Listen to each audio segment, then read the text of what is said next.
So I kind of lost track of what week we're on to now. We've skipped a couple of weeks because perpetual high flows and bad weather and other things that we're needing taken care of. But we're back now, and happy to report that we're now joined by Ian, who's with us on a grant from Nature Scot as effectively operates like an internship where he gains skills and experience in our line of work, and with a particular focus on river restoration. So very grateful to have received that funding, and very grateful to have got such a good candidate with us. And it's the beginning of March now, it's the 8th of March, so we've got just under a month to get this project wrapped up and concluded, and we've not got masses to do except for plant trees and finish up with a little bit of brush work in places just to tighten up some eroding bits, but that shouldn't take us too much time now, especially now we've got an extra set of hands as well.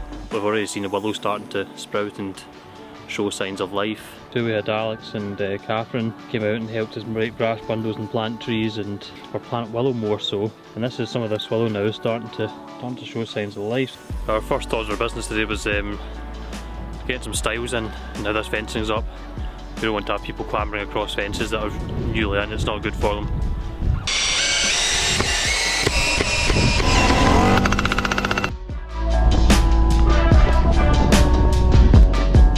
What we've been doing this morning is, well, this afternoon, and when I say we, I really mean Ian, is pulling up tree saplings.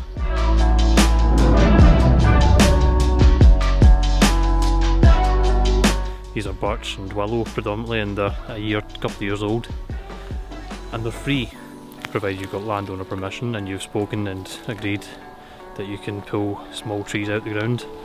These are a free source of trees, and at a time where the cost of everything is rising very quickly, in some cases, where we can lift saplings from the ground, we are bringing quite a lot of benefit, because typically when we buy them for project work they are costing us around somewhere between 50 to 60 pence depending on the variety, depending on the availability.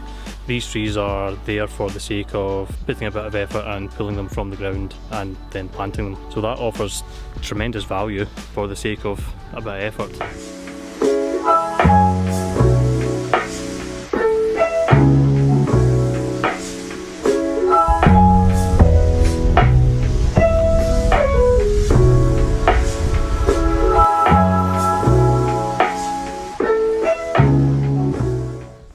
If we're careful in how we pull them from the ground, we get good fibrous roots still attached, and these will be going into riverbanks which typically are rich in sort of alluvial soils, and they will grow, well, they should grow quickly.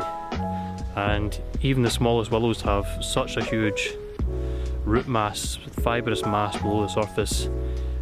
It displays why we like willow so much. It just gets a hold of the soil, it gets a hold of the substrates it's growing in and binds it together. And in a riverbank situation that's invaluable, because you're reducing erosion. In a few years time you'll be gaining the shade benefits and the woody debris benefits, so huge wins for the sake of time. And you can see in quite a short space of time just how many Ian's collected. There's a